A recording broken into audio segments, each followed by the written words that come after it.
Past infinitive in French with FrenchSpanishOnline.com. This lesson, because of the name, may be complicated, but actually it will help you translate verbs in ing into French. So this lesson followed the lesson about le participe présent. So let's see, of course, some examples to understand better what is it about. For example, how to translate in French, thank you for helping my sister. We have two possibilities. First, if you want to say thank you for helping my sister, now. So in French, because it's present tense, we will say je vous remercie d'aider ma sœur. And as you can see here, helping, the ing form, is the infinitive in French. Infinitive, er. But this one is the present tense and it's not the subject of the lesson. But if you want to say the same thing actually for yesterday, in English there is no change. You use the same sentence. Thank you for helping my sister yesterday. But in French, there is a difference. Je vous remercie d'avoir aidé ma sœur. And in this case, we need here the auxiliary verb in French to have, avoir, and of course with the past participle. For this reason, we call this tense the past infinitive. Je vous remercie d'avoir aidé ma sœur. To understand it better, actually, we should say in English, thank you for having helped my sister, because it's the past.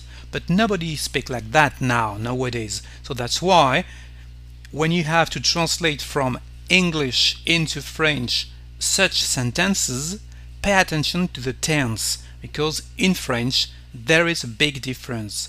Again, this one is for now, present tense, and this one is for the past, past infinitive. Let's take more example. After spending 2 hours at home, he decided to go out. So here we have our verb in ing, spending, and we know it is the past because here we have he decided. So of course in French we are going to use the past infinitive. And we have après avoir passé 2 heures à la maison, il a décidé de sortir. So spending here becomes avoir passé. Again, we have our past participle and the auxiliary verb to have, because it's in the past, and it is the past infinitive, because this auxiliary verb is infinitive. Après avoir passé. Actually, after the verb after, or après in French, we always use the past infinitive. Après avoir passé, after spending. So to translate things like after a verb in ing, in French we always have the verb, the auxiliary verb and the past infinitive. We would have loved seeing your sister yesterday. So it's yesterday. So in French, nous aurions aimé avoir vu ta sœur hier. Here we have avoir vu for saying here, because it is yesterday. So again, we need the auxiliary verb. We can also use a pronoun instead of a noun, instead of your sisters or things like that. And in this case, this pronoun is located before the auxiliary verb in French. After helping you, I was happy. So here we have our pronoun you. In English, it's after. In French, après t'avoir aidé, j'étais content.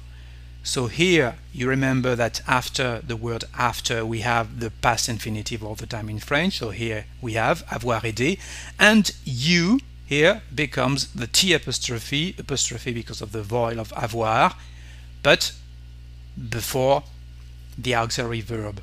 Après t'avoir aidé, j'étais content. Another example, thank you for helping me. Again, here we have our pronoun me, and we will say merci de m'avoir aidé. M apostrophe before the auxiliary verb. Merci de m'avoir aidé. The negative form now. So let's take the same example actually. Of course it's a bit ironic because we don't say thank you for not helping me, but it's to take here the same example and to see how to form the negative with this. So we have je vous remercie, or merci, de ne pas m'avoir aidé.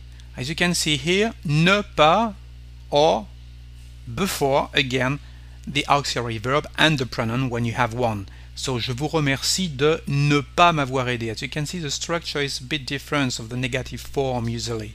Je vous remercie de ne pas m'avoir aidé. Another example, I'm happy for not missing my flight. So here we have not missing. So missing is manquer in French.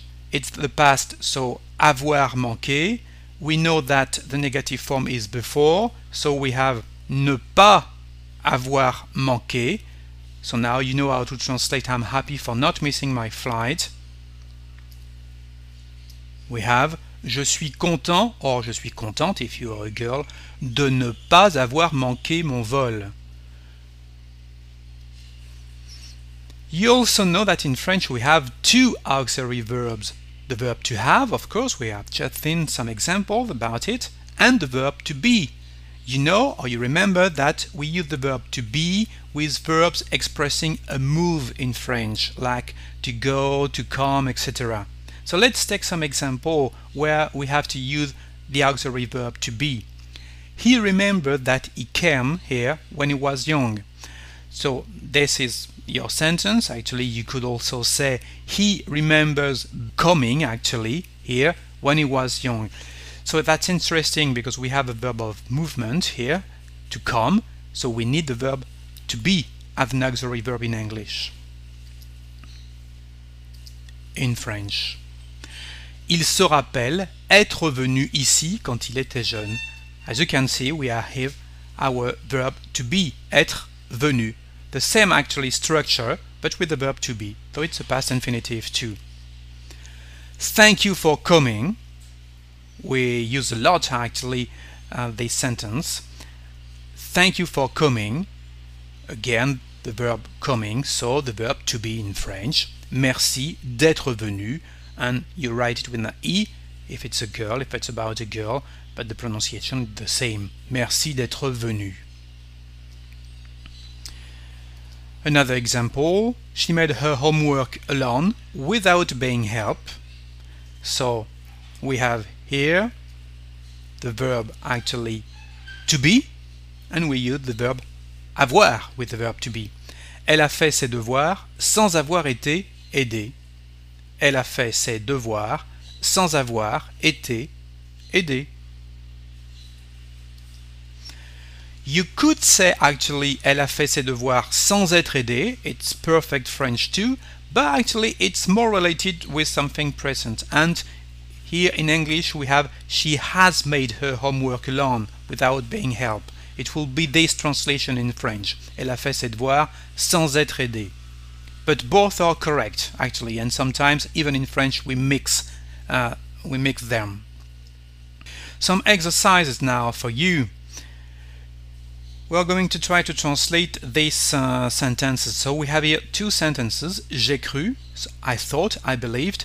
J'avais fait la vaisselle, I had done the washing up. So we have two sentences with the same subject, I, je. So what we want to say actually, it's something like that, but with a verb in ing. I thought having done the washing up. So in French, how would you say that? J'ai cru, j'avais fait la vaisselle. J'ai cru avoir fait la vaisselle. Avoir is our auxiliary verb infinitive form, and here we have the past participle of the verb to faire. J'ai cru avoir fait la vaisselle. Another exercise. Nous avons regretté, we regretted or we are sorry. Nous n'avons pas pu t'aider, we were not able to help you. So we want again to have only one sentence with these two. Nous avons regretté, nous n'avons pas pu t'aider. So we were sorry for not being able to help you. This one it's a bit complicated. We have the negative form, we have the pronoun, we have everything. So again, we were sorry, or we are sorry for not being able to help you. In French, Nous avons regretté de ne pas avoir pu t'aider. De ne pas avoir pu t'aider. So I understand you need time to assimilate this lesson about the past infinitive, but it will be a great help for you to know how to translate this verb in ing in French. So take time with the lesson, absolutely no problem.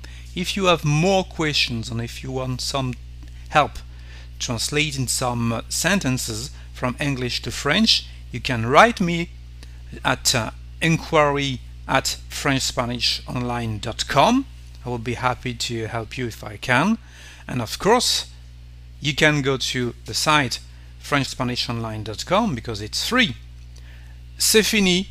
Thank you for watching this slide with me. See you next time. Au revoir.